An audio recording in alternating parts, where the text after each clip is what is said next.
Mini episode 249 of the FDH Lounge is brought to you by the Pullins Group, delivering public affairs, consulting, and marketing services for small businesses trying to grow. Follow them on the web at pullinsgroup.com. The FDH Lounge. You want to schedule your life around it. A long time ago, on a gloomy, wet Cleveland spring night, two men stand alone amidst the late-night drizzle. Their voices echo across the vacant station parking lot as they debate the merits of the great American radio show that have been missing for far too long. On that night, an idea was born. That idea became the FDH Lounge.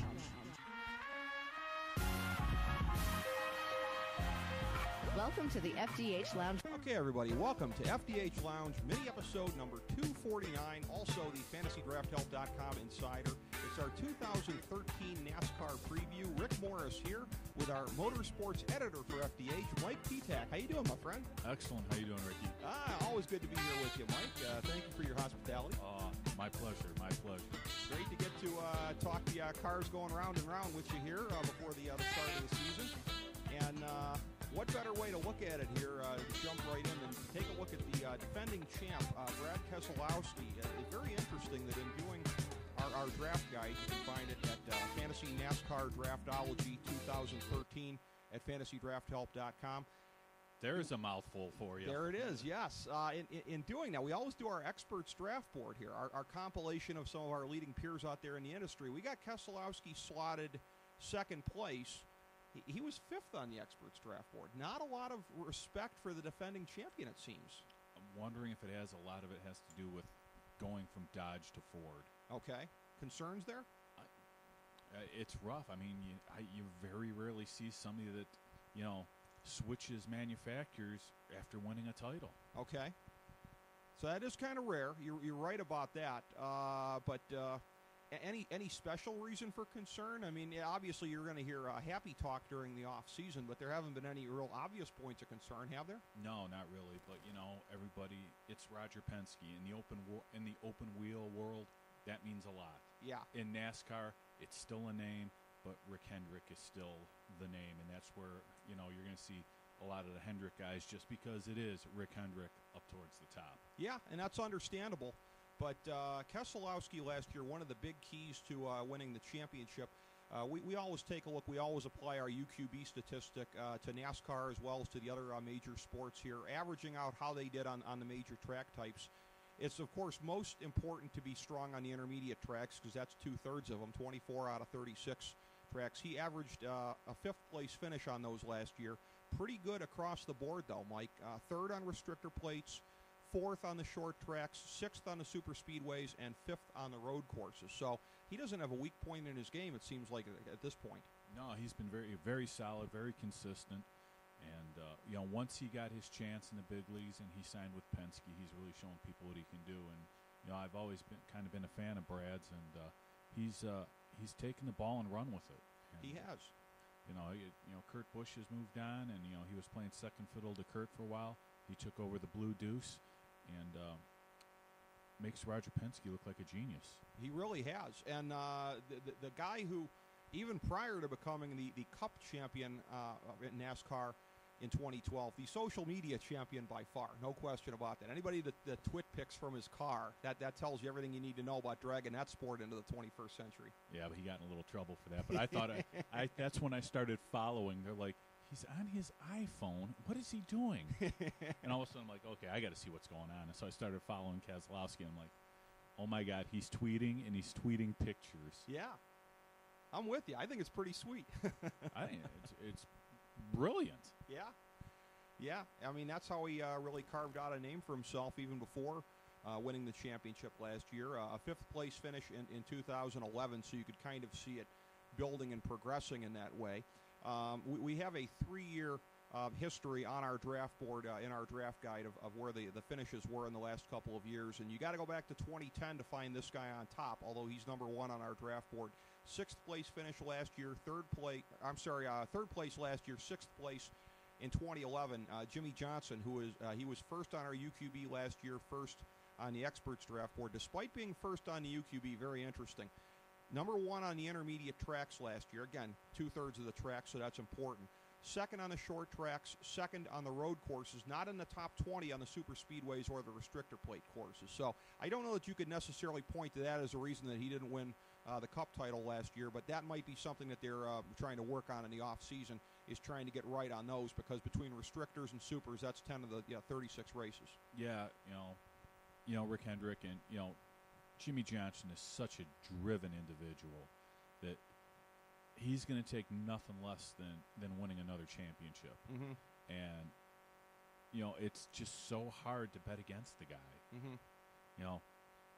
Defending champion. You think he'd shoot right to the top of the draft board. Jimmy Johnson with Hendrick Power behind him, it is just so hard to bet against him. They say, to quote Ric Flair, to be the man, you got to beat the man. Mm-hmm. They beat the man, and I still like the man. I can't believe you made that point, because I was just about to make an identical analogy. Is he John Cena in terms of John Cena's the main event guy, whether he's the champion or not? Jimmy Johnson, number one on our draft board, number one on a lot of draft boards. He's not the defending champion, but he's in the main event slot on our draft board. I don't know if he's John Cena, mm-hmm. but he may be Brock Lesnar. Okay. He's just a beast out there.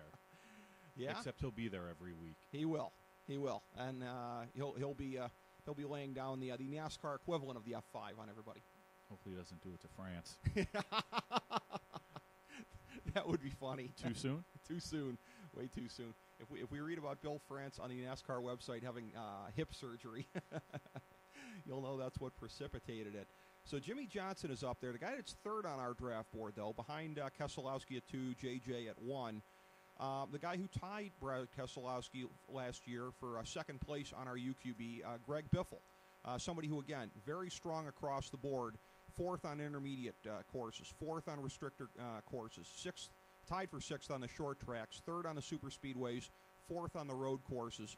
Biffle finishing fifth last year, sixth in 2010. A little bit of a donut hole there as he finished 16th in 2011. But Greg Biffle at this point, again, we talk about Keselowski, also seems like a guy without any real holes in his game. And Roush Fenway is just such a strong team. And now that they lost Matt Kenseth, maybe it'll be him and Carl Edwards 1-2, mm-hmm. because he was just kind of in the muck. He was Mr. Consistency, if you will. Mm-hmm. He wasn't, that headline guy. He wasn't, he was a top 5, top 10 every week, mm-hmm. not winning a lot of races, not getting the pub of a Carl Edwards or a Matt Kenseth. This may be his launching point to take his career to the next level.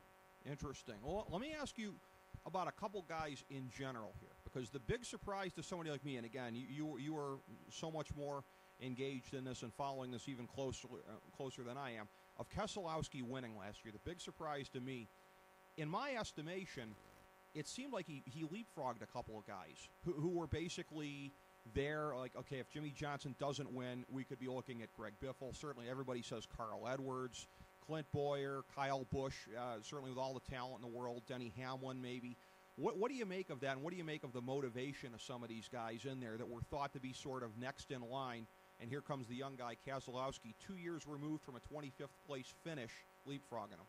And that's the thing. He was looking for his big break. A lot of these guys that you had mentioned already had it handed to him. He was racing on race-to-race deals with Phoenix Racing and other people like that. Let me fill in for so-and-so for a race just to show what I can do. Mm-hmm. And, once he got the seat with Penske, he also took his talents to the Busch Racing, as I like to call it still to this day. Mm-hmm. And he won a championship there first, which a lot of people forget. He was in every race. Mm-hmm. He was racing twice a day. People like Kyle Busch started out with Hendrick. Mm-hmm. He was driven. He wanted to show he deserved this seat, in my opinion. And I think that's how he leapfrogged these people, just by sheer determination alone. Interesting. Well, the guy next on the draft board, you just mentioned him, Kyle Busch. A very disappointing year, finishing 13th last year.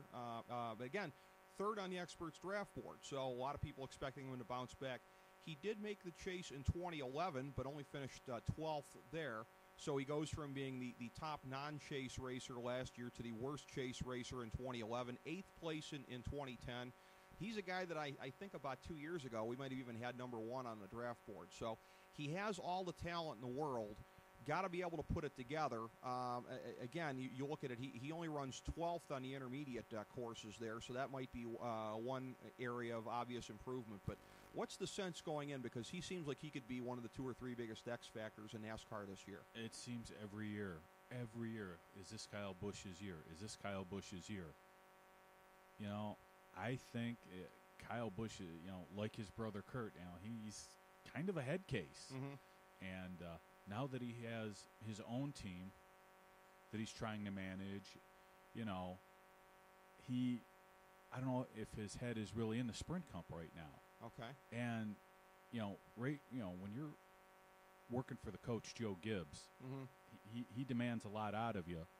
And that also means on the track, off the track, and he wants you to represent Gibbs Racing in a certain way.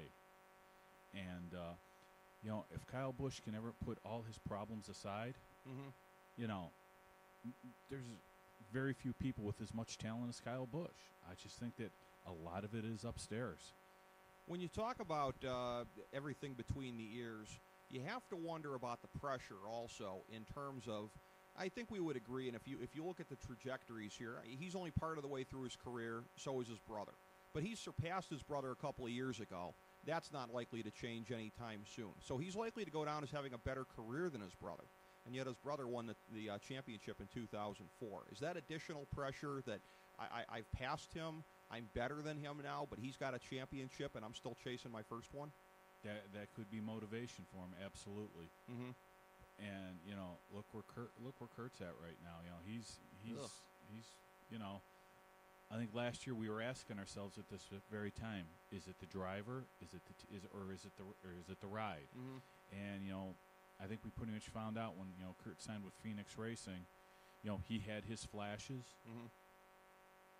but if you don't have the right equipment, I don't care what kind of driver you are, it shows.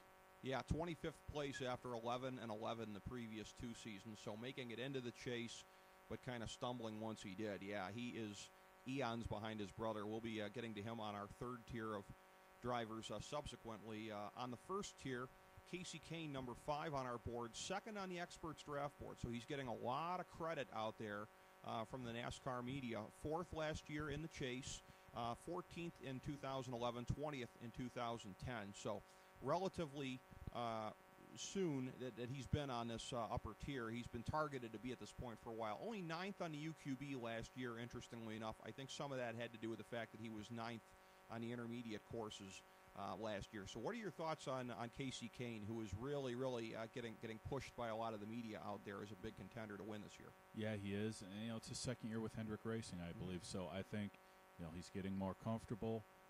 This could be a year where, you're going to hear about Casey Kane winning more races again. Not top 5s, not top 10s, but he could be. The comfort level is definitely there. Another year under his belt with Hendrick Racing, working with the same crew chief, and with Hendrick Power behind you and that just Hendrick machine. And with the talent that Casey Kane does have behind the wheel, because everybody for years has been just waiting for him to just explode. It seems like this could be a year. Could be, yeah. And that would, if he were to win, that would set it as a very, very interesting place in terms of the hierarchy within Hendrick between him and Jimmy Johnson. It would now be 3 years since Jimmy Johnson last won a title.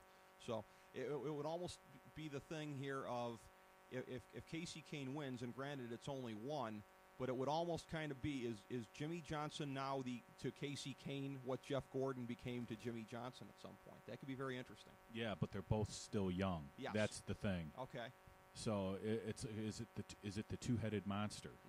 Could be, yeah, and that could be a huge thing in for Hendrick in the years going forward. Rounding out, still on our 1st tier, but the end of our 1st round, because we do rounds here by breaks of 6 because we figured that's about an ideal number of owners to have in a NASCAR league. Matt Kenseth, the man who basically invented the chase with his boring 2003 victory that caused NASCAR to go and rejigger the whole thing. Numbers that are about as vanilla as you would expect from the man. He was 5th on our UQB last year. He's 6th on the Experts Draft Board. He finished 7th last year, 4th in 2011, 5th in 2010, where he's a little bit, I don't want to say unlucky because luck doesn't play into it as much as skill, I suppose, but where things could be going a little bit better for him.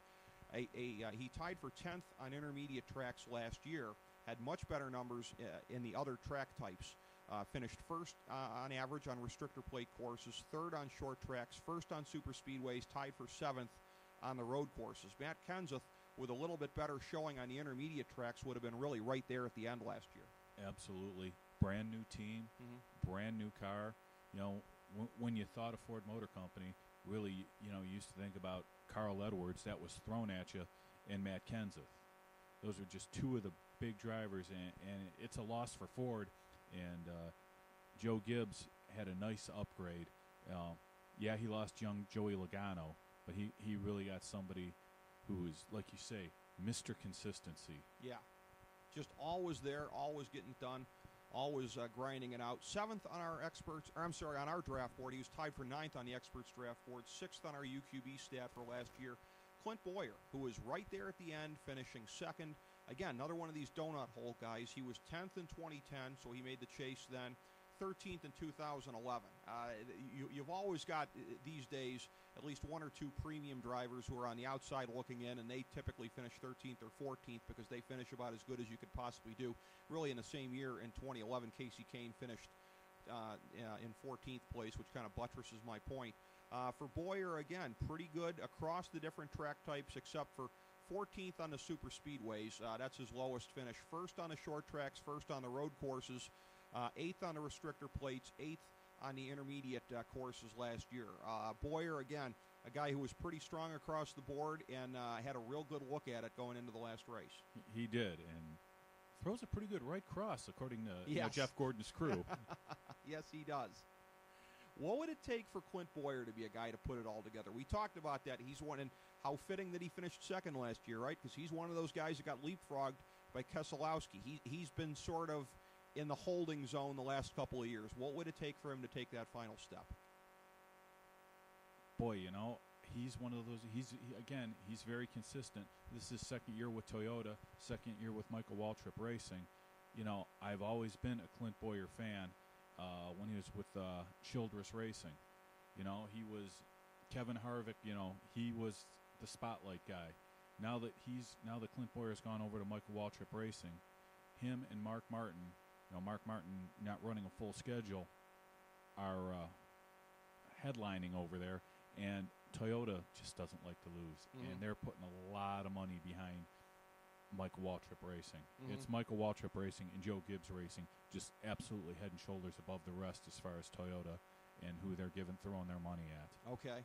Well, yeah, money could be a big determinant here in the end. Certainly, from the sounds of it, Clint Boyer hoping that would be the case. 8th on our draft board, Denny Hamlin. He finished 6th last year, tied for 9th in 2011, 2nd in 2010. So the most recent, I should say, of the Jimmy Johnson championship years, he was right there. He's a guy who does pretty well across the track types. The only one where he didn't finish in even 20th place was on the road courses. There's only 2 of those. The only ones where he finished as low as 12th in a tie for 12th on the super speedways, tied for 6th on the short tracks, 6th on the intermediate courses, 7th on the restrictor plate courses. Hamlin looks like another guy, again, just based on the fact that he's been in the chase the last 3 years, in the top 6 2 of the last 3 years. Another one of these guys that's just always there, Mike. Yeah, again, but Denny Hamlin's also a guy that can be overlooked just because of, you know, look who his teammates are now. Now he's got, you know, Matt Kenseth, and always, you know, Kyle Busch is going to make headlines on or off the track. Let's be fair. But he has been consistent, and, you know, I think he has been overlooked. If you look at the draft boards, he has been overlooked just because he is, you know, just, I don't want to say vanilla, just very consistent. And because he was the chosen one that was going to defeat Jimmy Johnson. And after that didn't happen and he didn't have a strong finish, he kind of muddled into the middle of the NASCAR boards. To go back to this bigger theme again, when you look at guys like him, you look at guys like Boyer, the guys who are in that next level that were supposed to be of that core of 3 to 5 guys that had a really good chance to get past Jimmy Johnson, and then they get leapfrogged by Keselowski. The fact that, and we'll get to the guy who won in 2011 in a minute because he's next on our draft board, but when you go outside of that group and a young guy comes up and leapfrogs them, does that add at all to a perception about Boyer and Hamlin and Kyle Busch? Although for Kyle Busch, I think it's more just the fact that he's up and down because of what's going on in his head. Greg Biffle's maybe a better example of what I'm talking about. The fact that Keselowski leapfrogged them, is that going to add to a perception on their part that they're great drivers that are always there but maybe not closers as far as a championship goes? It could be. NASCAR is such a tough sport. And, consistency is going to win you championships. And if you look back at last year, on a couple of races, people are wondering, how did Keselowski get such – and he won a lot of them on gas mileage. So it may not be the drive. Last year when, he was getting – people went, how is he getting such good mileage? And, people had to go and pit and get gas, and, he got an extra 2-3 laps out of his car. Is that good driving? Is that being able to manage your gas mileage? And I think that last year all these cars were so equal. Were just so equal. And I think, Keselowski came out of nowhere and just being, consistent and winning a few races. I don't think these guys have anything to prove. I mean, they're motivated enough. And it's just so difficult because you have an elite group. I think you have an elite driver, and then you have a second tier, and the elite driver to me still is Jimmy Johnson. And then you have a group of 10 to 15 drivers who could win a race at any week. Well, and one of the guys who maybe exemplifies that about as well as anybody, because he has really sort of moved up and down the boards of what's considered on that elite second tier in recent years. The guy who rounds out the first tier on our draft board in the number 9 spot, Tony Stewart, finishing first in 2011, bookending that by finishing 7th in 2010, 9th last year. It was a year where, again, based on the fact that he finished an average of 13th on the intermediate courses, that probably kind of sums up what kind of a year it was for him. But Stewart was a guy, it was interesting, when he won it in 2011, again, sort of like Keselowski last year, wasn't necessarily my first thought of those guys that were ready to leapfrog to supplant Jimmy Johnson at that point in time.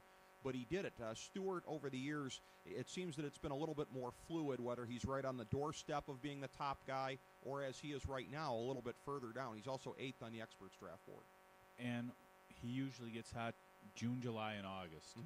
And I don't know if those are just his kind of tracks or whatnot, but come June, July, or August, if Tony Stewart gets hot, you're going to see a rush to the top of the point standings. With that being the case, is he one of these guys who the chase format works against a little bit? Because the way it works now with the reset at the end of the 26th race, doesn't matter how much you're on top by. You could be number 1 going into this thing, but you're number 1 by a fixed margin over the number 2 guy, regardless of your actual margin of victory. Is he one of these guys that this thing kind of mitigates against a little bit? I think quite the contrary, because you do get points for wins. And, when he gets in those tracks, Indy, Pocono, tracks where he's constantly up there, and we've seen him run off 3 wins in a row. Right. So getting the bonus points for the wins, I think it kind of plays into his hands. Oh, okay. Well, the start of the second tier here, not a guy that we would have slotted nearly this low a year ago. A real what happened to this guy kind of a year. Carl Edwards. He was only 16th on our UQB last year with only 55 points. Listen to these average track finishes. Intermediate, 14th. Restrictor plates, tied for 17th. Short tracks, tied for 19th. Super speedways, 19th. Road courses, 18th. Adding up to an abysmal 15th place finish last year, coming off of 2nd in 2011, 4th in 2010. You could look at that second that he placed at Tony Stewart and say, okay, maybe there's a little bit of a letdown, but That's not nearly enough of an explanation for what happened for last year. One of the most abysmal performances relative to expectations that we've seen in a long, long time. And I drafted him number 2. Well, who could have blamed you? But, you know, he was going through some real stiff contract negotiations away from the track. Okay. Because Ford wanted to make Carl Edwards the face of Ford Motor Company. And I think that really took its toll on him. And his mind wasn't completely there. Okay.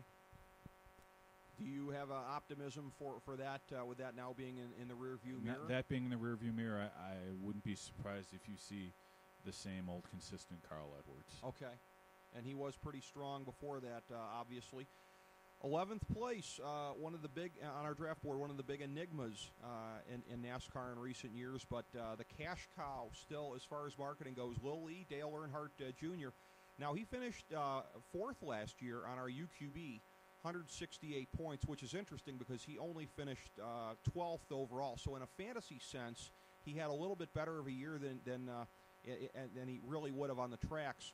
He did not finish in the top 20 on road courses on average, but listen to the rest of these finishes. 2nd on intermediates, tied for 6th on restrictor plate courses, 5th on short tracks, tied for 4th on the super speedways, a 12th place finish, 7th place the year before. Seems like he had kind of bottomed out in 2010 with a 21st place finish. So he's back, but where he is on that large, second tier behind Jimmy Johnson, how would you define that, Mike? Because I know you're a Lil Lee guy. I'm a mark. Yeah, but how would you define his place on that large tier?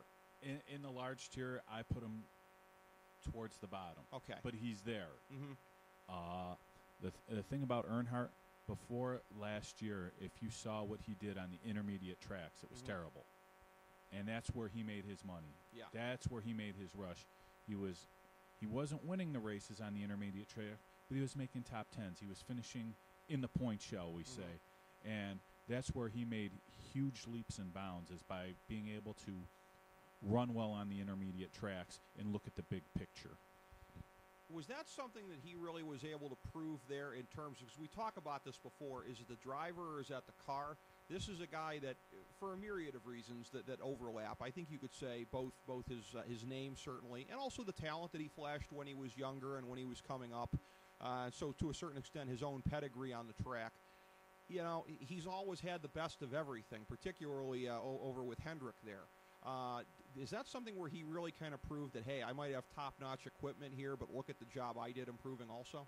Yeah, absolutely. And I think, he changed crew chiefs, and I think that had a lot. And the crew chief, I think he had to learn to look at the big picture, because you can't put the cart in front of the horse. And, you want to win all these races, but you're not going to get into the race, or the chase in this case, if you don't consistently finish in the top 10, top 15 in earning the points. And I think that's where Little Lee learned between ears, okay, it's a whole new way of racing. Well, he's made it the last 2 years into the chase, which is something that a couple of guys can't say. Greg Biffle, Casey Kane, Clint Boyer, Martin Truex. So he's managed to do the last 2 years what a couple of guys haven't.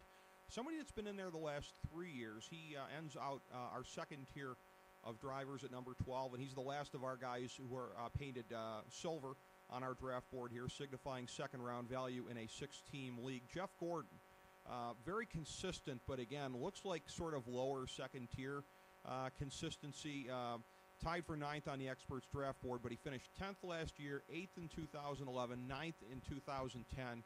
Is there anything that he can really do at this point in his career to sort of raise himself up a little bit higher on that tier and to make a more serious run? Or to a certain extent, maybe he'll get hot 1 or 2 of these years. To a certain extent, is that just who he is right now? It is who he is, and, I still think Jeff Gordon has another championship in him. Okay. We saw a different Jeff Gordon towards the end of the year.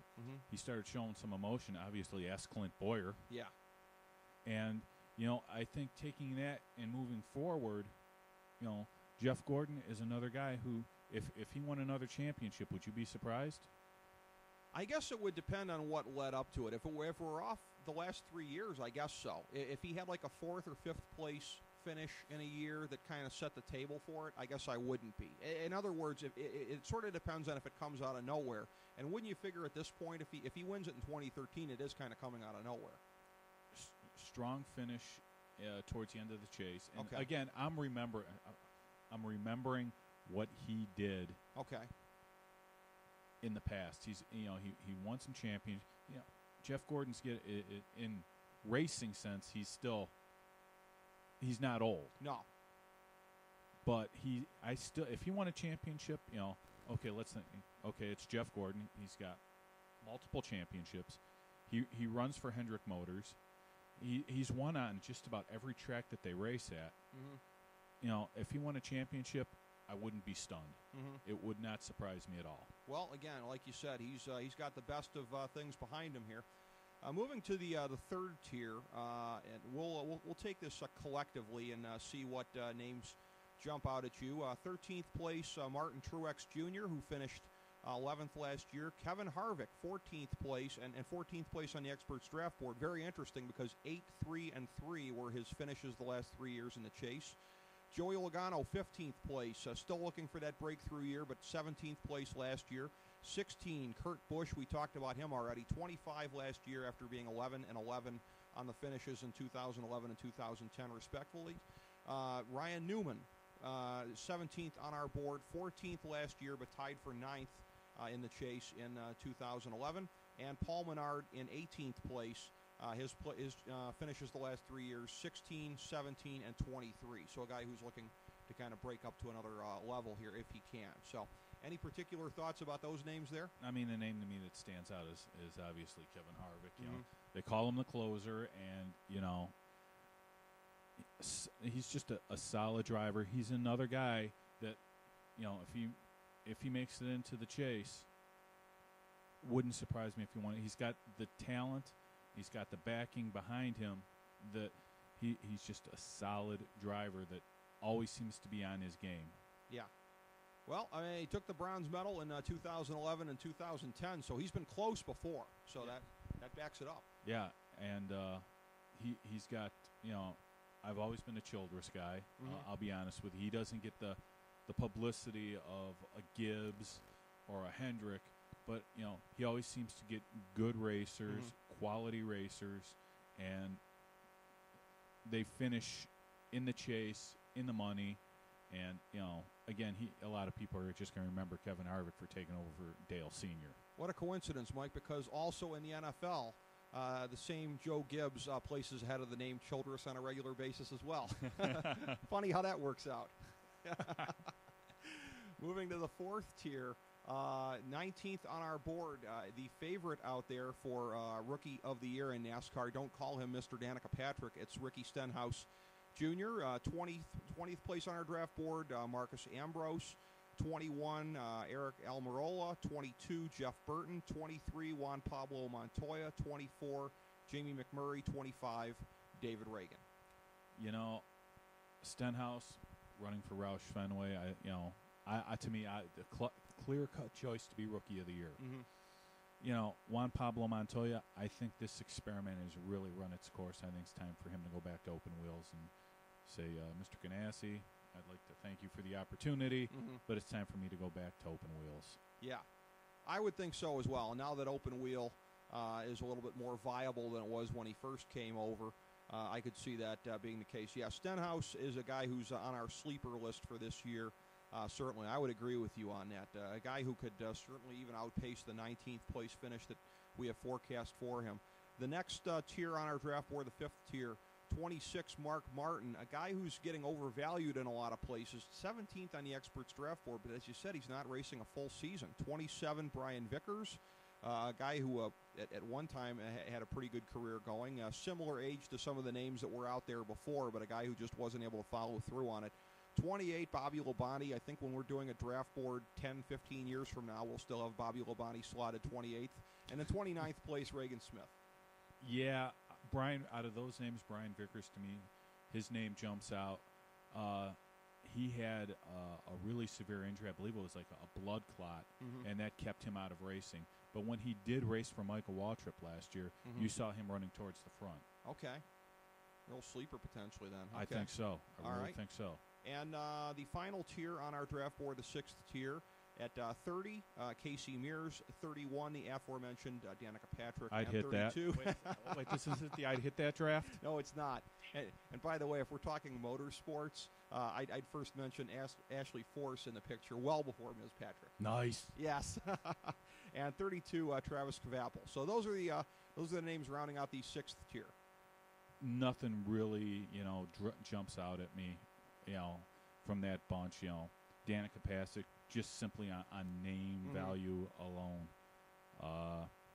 Another name you might look for is Trevor Bayne, and he won the Daytona 500 out of nowhere last year, which really was, I was so happy for the Wood brothers when he did that. And he's a young kid; he's really learning, and I'm not expecting, big things out of him, but it's just a name that you can consider late in your draft. Another name on that tier at 30.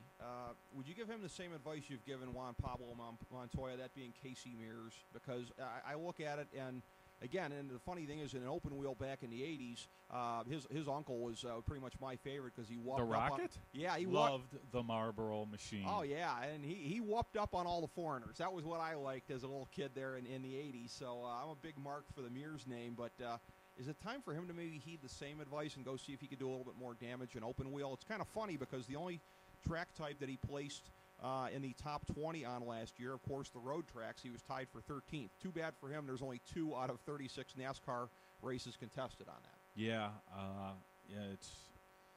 he's not going to get the quality of ride that he used to get, just because when he was first coming up and he was young, you had that name of Mirrors, and that alone got you a little better ride. Now he's, like you said, 13 on the road courses.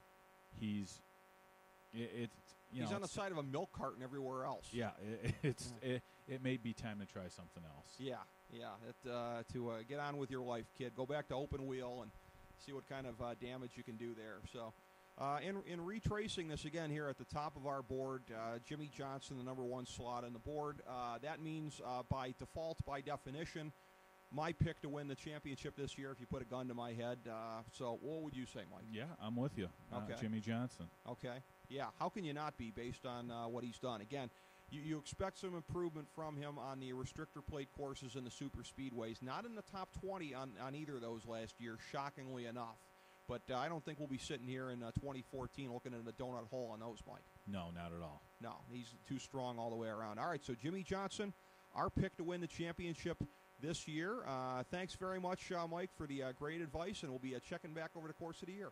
Looking forward to it. Appreciate it, buddy. All right. As we bring the show to a close, we would like to extend our deepest gratitude to NBC, CBS, ABC, Fox, all Clear Channel affiliates, TNT, TBS, USA, UPN, Deadspin.com, YouTube.com, YTMND.com, MySpace.com, various blogs, Fox News, CNN, CNBC, MSNBC, IamBoard.com, Billboard.com, Google.com, ESPN, ESPN2, ESPN News, ESPN Classic, NBA TV, NFL Network, Sports Time Ohio, Athlon Magazine, Comedy Central, Cartoon Network, The Boomerang Channel, QVC, BET, The Spice Channel, Steno Notebooks, Manwich, Papermate Office Supplies, waitresses, strippers, bartenders, garbage men, janitors, microwave popcorn, the writers of The Office, Scrubs, Entourage, My Name is Earl, Oz, Metalocalypse and the Boondocks, Aquafina, and the Periodic Table of Elements.